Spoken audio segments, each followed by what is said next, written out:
Hello friends, नमस्कार। कैसे हैं आप सब? एक बार फिर से स्वागत है आपका हमारे इस सेशन में जिसमें हम इंग्लिश स्पीकिंग कोर्स को कवर कर रहे हैं।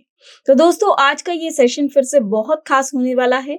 जैसा कि आप जानते हैं कि हम इडियम्स एंड फ्रेजेस पढ़ रहे हैं, मतलब मुहावरे, जिसके हमने 3 पार्ट्स को पहले ही कर चुके हैं। और ये हम idioms and phrases alphabetical order में कवर कर रहे हैं।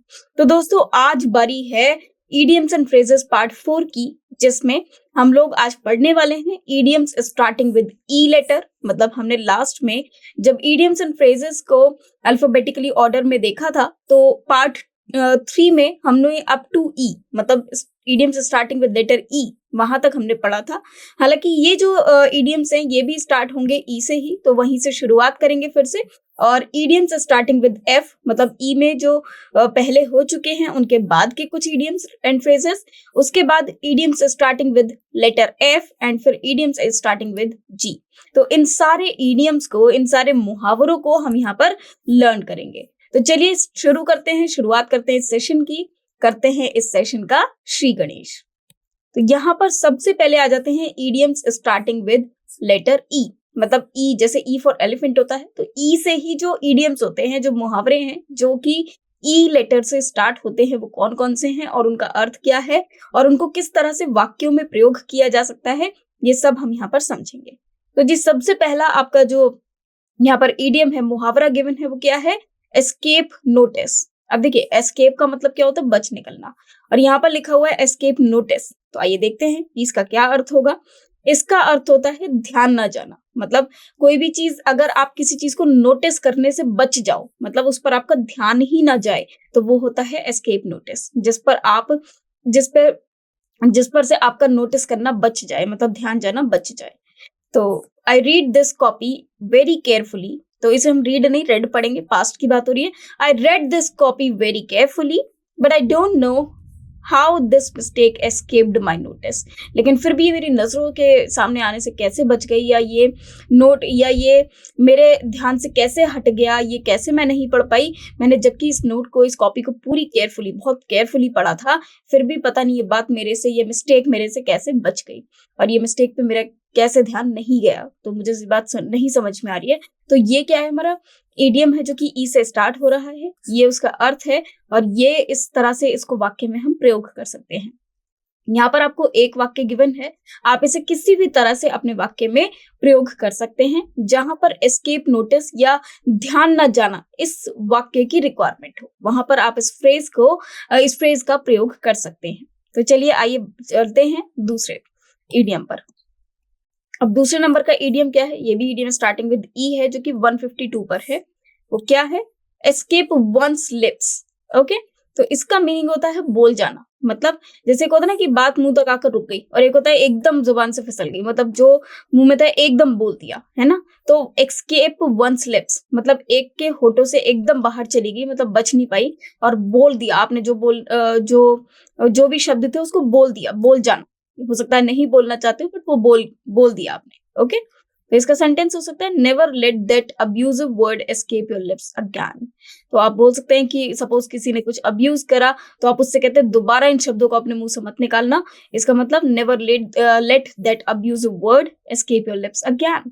बहुत बार ऐसा होता है कि अगर कोई कुछ गलत कह रहा है, तो हम कहते हैं बस दोबारा इस बात को अपने मुंह से मत कहना, है ना। तो हम हो सकता है उनकी केयर करते हैं इसलिए कह रहे हैं। तो वहां पर हम लोग क्या बोल रहे हैं कि अब डोंट एस्केप योर लिप्स, और don't escape this word again from your lips or again your lips। तो हम इस तरह से इस फ्रेज का प्रयोग अपने वाक्यों में कर सकते हैं। तो आप भी अगर अपने वार्तालाप में किसी से भी, जब आप कॉन्वर्सेशन में हैं, तो आप इस तरह के फ्रेजेस का यूज कर सकते हैं। अब कभी भी अगर आपको किसी से ये कहना हो कि ये बात दोबारा मत कहना, दोबारा अपनी जुबान से ये बात निकालना नहीं, या दोबारा अपने मुंह से ये बात ना निकालना, तो उसको आपसे आप क्या बोलेंगे? Escape once lips. तो आप उसे कैसे बोलेंगे? Never let that abusive word escape your lips again. Okay, चलिए तो अब आ जाते हैं नेक्स्ट वर्ड पर। नेक्स्ट वर्ड है 153 पर। ये इडियम है everyone now and then. Sorry, it is every now and then. मतलब हर, एवरी कहते हैं हर एक, और नाउ एंड देन हर बार, मतलब एकदम टाइम के अकॉर्डिंग ये बात चलती है। तो इसका मीनिंग हो जाएगा अक्सर या बहुधा। तो जैसे हम बोलते हैं ना एवरी नाउ एंड देन, कि मैं अक्सर ही ऐसा करती हूँ, मतलब ज्यादातर ऐसा मैं करती हूँ, कि हर बार ऐसा ही होता है। तो एवरी मतलब अक्सर ऐसा होता है। तो इसका सेंटेंस बन जाता है we are very good friends and visit each other. दोनों एक दूसरे के पास जाते हैं एवरी नाउ एंड देन। तो अक्सर ही एक दूसरे के पास आया जाया करते हैं। नेक्स्ट फ्रेज पर आ जाते हैं। नेक्स्ट इडियम है भैया फास्ट लिविंग। तो अब इसका मतलब ये नहीं कि तेज जीने से हुआ। फास्ट लिविंग सिर्फ एक इडियम है, एक मुहावरा है। अब इसका अर्थ क्या होता है आइए जानते हैं। इसका अर्थ होता है ऐश आराम की जिंदगी, मतलब ऐश आराम की जिंदगी जिसको आप बोलते हैं, that is called fast living. तो अब आपको अगर किसी को बोल रही है भाई तेरी तो ऐशो आराम की जिंदगी है, तो आप उससे बोल सकते हैं you have a fast living. Okay, अब फास्ट लिविंग मतलब ऐशो आराम की जिंदगी। तो हम कह सकते हैं रिच मेन्स चिल्ड्रन, मतलब जो रिच मेन के जो चिल्ड्रन होते हैं जनरली लाइक फास्ट लिविंग, उनको जनरली फास्ट लिविंग पसंद है। जैसे आपने देखा होगा जितने भी सेलिब्रिटीज हैं, तो मे बी पॉसिबल उनके जो बच्चे हैं वो फास्ट लिविंग करते होंगे, मतलब वो उसी तरह से रहते होंगे, ऐशो आराम की जिंदगी जीते होंगे। ठीक है, तो that is called fast living. Now अब देखते हैं यहाँ पर कौन से इडियम से स्टार्ट हो रहे हैं फ्रेंड्स। यहाँ पर वो इडियम स्टार्ट हो रहे हैं जो कि लेटर एफ से स्टार्ट होते हैं। मतलब अब हम वो सारे इडियम्स को पढ़ेंगे जिनकी शुरुआत एफ से होती है। तो चलिए इनको पढ़ना शुरू करते हैं। हालांकि अभी जो हमने पढ़ा था idioms starting with F fast living, वो भी एफ से ही स्टार्ट हुआ था, और अभी भी हम जो पढ़ेंगे वो स्टार्ट होगा एफ से ही। तो चलिए यहाँ पर हम देखते हैं स्टार्ट विद एफ। इडियम क्या है? Feather one's nest. ओके, तो इसका मीनिंग हो जाता है अवैध तरीके से कमाई करके रखना। तो फेदर वंस नेस्ट, अब जैसे यहाँ पर आप देख रहे हैं फेदर, जैसे चिड़िया का जो फेदर होता है, जैसे भी आपने पीजन में या और भी बर्ड्स में देखा होगा फेदर होते हैं, तो अपने ही नेस्ट में फेदर लगाना। इसका मतलब ये हुआ भाई नेस्ट किससे बना होता है? फेदर से। और अगर आप नेस्ट में फेदर लगा रहे हैं मतलब आप अपने नेस्ट को और अच्छा बना रहे हैं, है ना, घोंसले को अच्छा बना रही है चिड़िया। तो अगर यहाँ पर इसका मीनिंग क्या हो सकता है? अवैध तरीके से, मतलब इलीगल तरीकों से कमाई करके रखना, मतलब अपने लिए पैसों को इकट्ठा करके रखना, स्टोर करके रखना, वो भी अवैध मतलब इलीगल तरीके से। ठीक है, तो सेंटेंस क्या बन सकता है? The corrupt people are always busy feathering their nests. वो अक्सर अपने घोंसले बनाने में ही बिजी रहते हैं। तो फेदर वंस नेस्ट मतलब अवैध तरीके से कमाई करके रखने में। तो जो करप्ट पीपल होते हैं वो हमेशा अवैध तरीके से कमाई करके रखते रहते हैं अपने पास, वो उसी में बिजी रहते हैं। ओके, कि रिश्वत लेकर अपना किसी तरह से घर बनाए। अब दूसरा एक और ईडियम है 156 नंबर पे, जो ईडियम है fed up with. Fed up का मतलब होता है परेशान हो जाना। तो जब हम किसी चीज से परेशान हो जाते हैं, तंग आ जाना, तो हम लोग बोलते हैं फेड अप विद।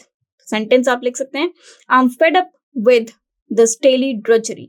ड्रजरी मतलब जो चीटिंग है या जो डेली फालतू की आर्ग्यूमेंट्स हैं, तो उन सब से मैं परेशान हो चुकी हूँ, तो हम फेड अप विद। ओके, तो फेड अप विद का यहाँ पर प्रयोग कर सकते हैं। नेक्स्ट पर आ जाते हैं। ईडियम है फील अप टू। इसका मीनिंग हो जाता है स्वयं को समर्थ पाना। फील अप टू मतलब देखिए जैसे कहते हैं ना भाई वो अप टू वर्क नहीं कर रहा है, अप टू मतलब सही वर्क नहीं कर रहा है। तो फील अप टू मतलब हम अपने आप को समर्थ पाते हैं, मतलब केपेबल पाते हैं कि हाँ हम ये करने के लायक हैं, हम इतने केपेबल हैं कि हम इस काम को कर सकते हैं। तो हम अपने आप को अप टू समझते हैं, अप टू फील करते हैं। Do you feel up to writing letters after have working day? After okay, this is actually ये कुछ टाइपिंग एरर है, इसे देख लेते हैं एक बार। Do you feel up to writing letters? क्या तुम्हें अभी भी लगता है कि तुम लेटर्स लिख पाओगे after a this is heavy?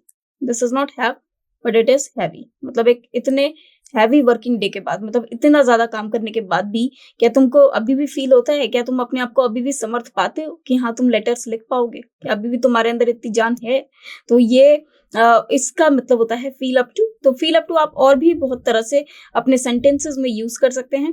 दोस्तों जितने भी इडियम्स हम यहाँ पर पढ़ते हैं, सबसे ज्यादा जरूरी है कि जितने भी इडियम्स हैं इनको आप अपने सेंटेंसेस में यूज करके देखिए, साथ ही साथ उन्हीं सेंटेंसेस को औरों से आप बोलिए ताकि वो फ्रेजेस आपको याद हो जाएंगे। जब आप उन शब्दों को प्रैक्टिकली अपनी लाइफ में यूज करेंगे तो आपको वो अपने आप ही याद हो जाएंगे।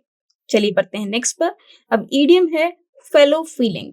तो इसका अर्थ होता है भाईचारा या अपनापन, मतलब फेलो जैसे फीलिंग आना, जैसे अपने साथ कहीं कोई बंदा है उसके जैसे फीलिंग आना। One should have fellow feelings for all. Okay, सबके अंदर एक फेलो फीलिंग वाला एक फीलिंग उनके अंदर होनी चाहिए। ओके, उन्हें अपने अंदर होना चाहिए कि जैसे सब जने उनके अपने हैं। फ्यू एंड फार बिटवीन, इसका अर्थ हो जाता है बहुत कम। फ्यू बहुत, फ्यू होता है ना के बराबर, और फार बिटवीन मतलब बिल्कुल ही ना के बराबर, तो बहुत ज्यादा कम हो, तो उसको बोल सकते हैं he visits to our place and are now few and far between. His visits to our place मतलब उसका हमारे घर पे आना अब बिल्कुल फ्यू एंड फार बिटवीन है, मतलब बिल्कुल ऐसा है ना के बराबर। नेक्स्ट इडियम पर आ जाते हैं। नेक्स्ट इडियम है फाइट शाई ऑफ। इसका मीनिंग होता है टालना, किसी चीज को टालना, fight shy of. I fight shy of air travel as it makes me sick. तो मैं बिल्कुल फाइट शाई ऑफ मतलब मैं एयर ट्रैवल को बिल्कुल ही अवॉइड करती हूँ क्योंकि उससे मैं बीमार पड़ जाती हूँ। अब इडियम देखते हैं नेक्स्ट, फिल वन इन मतलब किसी चीज को फिल कर देना, मतलब जानकारी रखना, किसी चीज की जानकारी देना, है ना। जब हम किसी चीज की जानकारी देते हैं मतलब हम फिल कर रहे हैं। जैसे अगर भी कोई चीज खाली है, उस दिमाग में हम कुछ चीज डाल रहे हैं, दैट इज जानकारी दे रहे हैं, तो that is fill one in. ये हो जाएगा as Ramesh could not attend the meeting he asked me to fill him in. क्योंकि रमेश एब्सेंट था, वो अटेंड नहीं कर पाया मीटिंग, तो उन्होंने मुझसे कहा टू कि मैं जितनी भी डिटेल्स हैं मीटिंग की, जो भी बातें हुई वो मैं उनको बता दूं। तो as Ramesh could not attend the meeting he asked me to fill him in. क्योंकि अब रमेश एब्सेंट है तो उन्होंने मुझसे कहा कि मैं उनको सारी बातें बता दूं जो जो मीटिंग में हुई थी या मीटिंग की डिटेल्स है। चलिए आगे बढ़ते हैं नेक्स्ट इडियम पर। नेक्स्ट इडियम है फिश आउट ऑफ वाटर। अब आप सोचिए मछली पानी के बाहर कैसी होगी, तो इसका मतलब है अप्रिय परिस्थिति में लोगों के बीच होना। I felt like a fish out of water in the company of those scientist. यहाँ पर ये थोड़ा सा टेक्निकल एरर है, ये I felt like a fish यहाँ पर आएगा। I felt like a fish out of water in the company of those scientist. मैंने अपने आप को बिल्कुल एक ऐसा पाया जैसे मैं बिल्कुल एक फिश आउट ऑफ वाटर की तरह, क्योंकि उस कंपनी में, क्योंकि वहां पर सब साइंटिस्ट थे और मैं एक साइंटिस्ट नहीं हूं, तो अप्रिय परिस्थिति में लोगों के बीच होना। अब नेक्स्ट इडियम पढ़ लेते हैं, फ्लावरी स्टाइल। इसका मतलब होता है बहुत लालित्यपूर्ण भाषा शैली। Flowery style is not situated to every kind of writing. Okay, sorry, यहाँ पर लिखा हुआ है फ्लावरी स्टाइल, और flowery style is not suited to every kind of writing. Next पढ़ लेते हैं, fly in the face of. इसका मतलब है जानबूझकर उल्टा व्यवहार करने। Fly in the face of मतलब जानबूझकर, इंटेंशनली, जब पर्पसफुली आप किसी के साथ कुछ गलत बिहेव करते हो, that is called fly in the face of. Sentence हो जाएगा, why should you recklessly fly in the face of danger. ये सिर्फ एक क्वेश्चन है कि तुम क्यों जानबूझ के इस डेंजर सिचुएशन में एक अलग ही उल्टा व्यवहार कर रहे हो। जैसा कि आपको अच्छे से बिहेव करना चाहिए, आप तो बिल्कुल ही उल्टा व्यवहार कर रहे हो। Why should you recklessly fly, recklessly means carelessly, fly in the face of danger. Next idiom है fly off at a tangent. इसका मतलब होता है कि जो बीच में कोई असंबंध बात छेड़ना, मतलब एक पर्टिकुलर टॉपिक पे बात चल रही है और एकदम बीच में कोई ऐसा टॉपिक छेड़ देना जिसका कोई रिलेशन ही नहीं है, मतलब जो कहीं दूर से दूर तक रिलेट नहीं करता, सिर्फ मुद्दे को भटकाने के लिए या फिर आपको किसी और बात से जोड़ने के लिए। तो इस तरह से जब कोई बात छेड़ दी जाती है, that is called fly off at a tangent. Stick to the point, don't fly off at a tangent. तो उन्होंने कहा कि आप पॉइंट पर रहिए, मुद्दे पर रहिए, हमें दूसरी ओर मोड़ने की कोशिश ना कीजिए या फिर किसी असंबद्ध बात को छेड़ने की कोशिश ना कीजिए। फॉर गुड, इसका मतलब होता है हमेशा के लिए। सेंटेंस हो जाता है he proposes to leave India for good. Okay, मतलब हमेशा के लिए। इडियम है नेक्स्ट, फॉर लॉन्ग। इसका अर्थ होता है बहुत समय के लिए। जैसे हम कह सकते हैं I can not go on with this boring work for long. Okay, कि मैं इस काम को और ज्यादा, इस बोरिंग वर्क को मैं और ज्यादा लंबे तक नहीं खींच सकती या लंबे समय तक नहीं कर सकती। नेक्स्ट इडियम है फोर्स वंस हैंड। तो हम इसे बोल सकते हैं मन की बात प्रकट करने के लिए मजबूर करना, मन की बात को प्रकट करने के लिए मजबूर करना। सेंटेंस है I forced his hand to learn the real motive behind his plan. Okay, I forced his hand मतलब मन की बात को प्रकट करने के लिए मजबूर करना। तो आई फोर्स्ड हिज हैंड मतलब उन्होंने मजबूर किया सीखने के लिए the real motive. Okay, it is the real motive behind his plan. Okay, next idiom है 40 विंग्स मतलब थोड़ी सी नींद ले लेना। बहुत थोड़ी देर के लिए झपकी लेना, तो उसका मतलब हो जाता है 40 winks. After lunch I must have 40 winks. Okay, मतलब थोड़ी देर की झपकी ले लेना.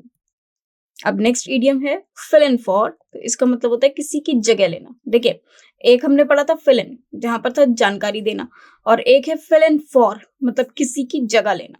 तो इसका मतलब होता है our manager has not been keeping well, so I have filled in for him. तो मैंने उनकी जगह ले ली है कुछ दिन के लिए. नेक्स्ट इडियम है for the time being. For the time being मतलब कम से कम इस समय के लिए, या इस समय के लिए, या थोड़े कम समय के लिए, कुछ समय के लिए. For the time being, I'm staying at a hotel, but I propose to rent a flat shortly. मतलब मैं रेंट पे लेना चाहूंगी बहुत जल्दी एक फ्लैट के लिए. नेक्स्ट इडियम है फ्रीलांस. अब फ्रीलांस कहते हैं ना कि अगर हम फ्रीलांस में वर्क कर रहे हैं, मतलब हमारी कोई पर्टिकुलर जॉब नहीं है और हम ऐसे ही घर पे बैठकर कुछ भी काम कर रहे हैं जो कि कभी मिल जाता है कभी नहीं होता, that is called freelance. Okay, तो कहीं नौकरी ना करने वाला पत्रकार. तो एक ऐसा पत्रकार जो नौकरी कहीं नहीं करता लेकिन फिर भी पत्रकार है, पत्रकारिता वो करता रहता है. ठीक है, तो वो फ्रीलांस है. He is a freelance and contributes to several papers and magazines. वो एक फ्रीलांस है और कंट्रीब्यूट करता है सेवरल पेपर्स में एंड मैगजीन्स में. नेक्स्ट इडियम है फ्रेंच लीव. जब आप बिना बताए लीव पर चले जाएं, that is called French leave. बिना बताए चले जाना. The boss is angry with him for taking French leave. Okay, जब आप चले ही जाएं बिल्कुल बिना किसी को बताए. Okay, next fresh lease of life, मतलब पुनर्जन्म होना, पुनर्जीवित हो जाना, पुनर्जीवित करना, उसको हम बोलते हैं fresh lease of life. The heart patient was almost dying. जो हार्ट पेशेंट है वो ऑलमोस्ट मर ही चुके थे. Okay, but now through the relentless efforts, मतलब एक बहुत ज्यादा जो एफर्ट्स होते हैं डॉक्टर के, he has got a fresh lease of life. उसको एक फ्रेश लीज मिल गया लाइफ का, मतलब दोबारा दूसरा जन्म मानो मिल गया है, क्योंकि वहां पर जो डॉक्टर्स हैं वो रिलेंटलेसली उस पर एफर्ट्स डाल रहे हैं, मतलब प्रयास कर रहे हैं. अब नेक्स्ट इडियम है फ्रिंज बेनिफिट्स. देखिए, जब आपको सैलरी मिलती है और अपार्ट फ्रॉम सैलरी अगर आपको और भी बेनिफिट्स मिलते हैं तो उनको बोला जाता है फ्रिंज बेनिफिट्स. तो वेतन के अलावा मिलने वाले लाभ. His salary is small but he gets good fringe benefits. Next idiom है फेस अप टू. इसका मीनिंग है किसी अप्रिय बात को स्वीकारना. You have to face up to the fact that you are not capable of handling this job. मतलब आपको ये बात स्वीकारनी पड़ेगी कि आप फिट नहीं है जॉब को करने के लिए. नेक्स्ट देखते हैं फेयर प्ले, जिसका मतलब होता है न्याय संगत बर्ताव. I know him well and can not and count on his sense of fair play. तो फेयर प्ले का मतलब होता है न्याय संगत बर्ताव. ओके, नेक्स्ट इडियम है फेयर सेक्स, मतलब नारी जाति. तो she was the only representative of the fair sex at the meeting. मतलब नारी जाति को शो करने के लिए, रिप्रेजेंट करने के लिए. Fair weather friend. देखिए, वेदर फेयर मतलब जब अच्छा वेदर होगा, और अच्छे मौसम के तो सभी दोस्त होते हैं. जब बुरा मौसम होता है तो दोस्त छोड़ के चले जाते हैं, है ना. तो सिर्फ जरूरत के दोस्त साथ में होते हैं. मुसीबत में साथ ना देने वाले मित्र को क्या बोला जाता है? Fair weather friend. ओके, मुसीबत में साथ ना देने वाले को. Sentence, most of the people you are associating with these days are just fair weather friends. बहुत से दोस्त ऐसे होंगे आपकी जो इस वक्त सिर्फ और सिर्फ फेयर वेदर फ्रेंड्स हैं. मतलब आपका वक्त अगर अच्छा है तो वो आपके साथ हैं, अदरवाइज वो आपके साथ नहीं होंगे. फिर नेक्स्ट इडियम आ जाता है फॉल अ प्रे टू. इसका मतलब होता है ठग जाना. तो हम कह सकते हैं the innocent man fell a prey to the to the designs of the cheat. Okay, next idiom है फॉल बैक अपॉन, किसी जीव का सहारा लेना. If I don't do well as a businessman, I'll have to fall back upon my old profession of journalism. Fall behind in, पिछड़ जाना. Sentence, he fell ill and had to miss college for a month. As a result, he fell behind in his studies. Now अब idiom है fall foul of. Fall foul of. इसका meaning है किसी से दुश्मनी मोल लेना, जिसका अर्थ है, मतलब सेंटेंस है, if this new clerk continues with his criticism like this, he will soon fall foul of the manager. मतलब अगर कोई न्यू क्लर्क है जो कंटिन्यू करता है इस क्रिटिसिज्म को, मतलब इस क्रिटिसिज्म को जारी रखता है, तो वो बिल्कुल भी बर्दाश्त नहीं किया जाएगा और foul of we will soon fall मतलब गिरा देंगे हम उसे उसकी कुर्सी पर से या उसके उसको जो एक ऑनर मिला है वहां से हम उसको हटा देंगे। नेक्स्ट, फॉल इन विद, इसका मीनिंग होता है सहमत होना। तो he found my plan was very profitable so readily fail in with it. Fall out of use, प्रयोग बंद हो जाना। As language grows, new orders are added and many old ones fall out of use. Fall out with, झगड़ा करना। It is indeed said. It is indeed said मतलब बड़े दुख की बात है। To see that you have fallen out with your best friend, कि आपने अपने बेस्ट फ्रेंड के साथ ही झगड़ा कर लिया है। Now idiom है fall to one's slot, इसका मीनिंग है नसीब में हो। I felt to my lot to become a writer. Okay. Next आ जाते हैं fall to work, काम आरंभ करना। He fell to work with enthusiasm and completed the job in an hour. So ये हो जाता है हमारा सेंटेंस F, idiom F, जिसका ये मीनिंग है He fell to work with enthusiasm and completed the job in an hour. Next पर आ जाते हैं idiom starting with F में। नेक्स्ट idiom है family likeness.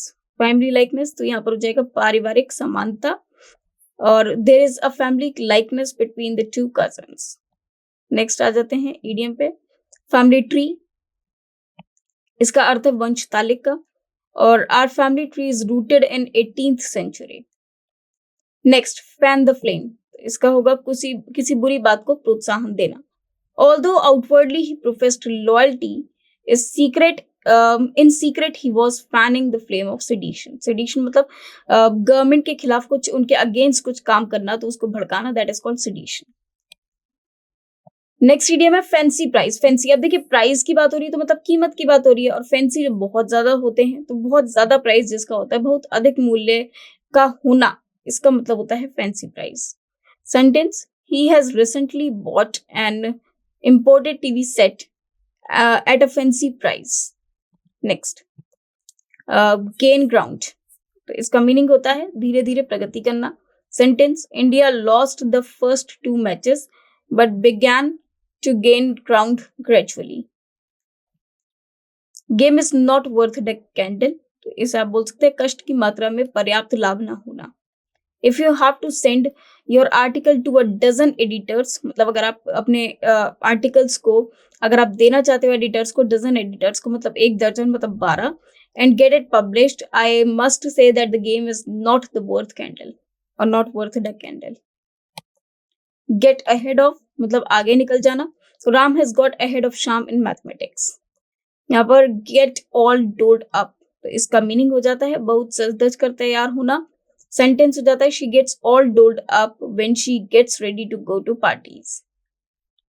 नेक्स्ट idiom है get along with, जिसका मीनिंग होता है मित्रवत होना, रहना, और इसका सेंटेंस है he has the knack for getting along with all sorts of people. Okay, he has the knack मतलब एक तरह से आप कह सकते हैं कि उन पे एक जुनून है या उनको वो कार्य करना है, knack for getting along with all sorts of people. चलिए आगे बढ़ते हैं नेक्स्ट पे। नेक्स्ट idiom है get away with, बुरा काम करके सजा से मुक्त रहना, मतलब आप एक तो आपने बुरा काम किया, ऊपर से आप सजा से भी मुक्त हैं। Sentence, you can't cheat me like that and get away with it. Okay, next idiom आ जाता है गेट बाय हार्ट, इसका मतलब है जबानी याद करना, या जबानी याद करना। Sentence, have you gone the whole poem by heart. Next idiom है गेट डाउन टू, काम गंभीरता पूर्वक आरंभ करना मतलब शुरू करना। Sentence, now as we have had an hour's rest, let us get down to business. Next, देखिए हमने यहाँ तक जितने भी idioms and phrases पढ़े हैं, आप इनको एक बार रिवाइज कीजिएगा और अपने सेंटेंसेस में, जो प्रैक्टिकल लाइफ में आप डेली में रोज सेंटेंस यूज करते हैं, उनमें इनका प्रयोग कीजिएगा, आपको ये बहुत जल्दी याद हो जाएंगे। जब तक के लिए धन्यवाद, नमस्कार।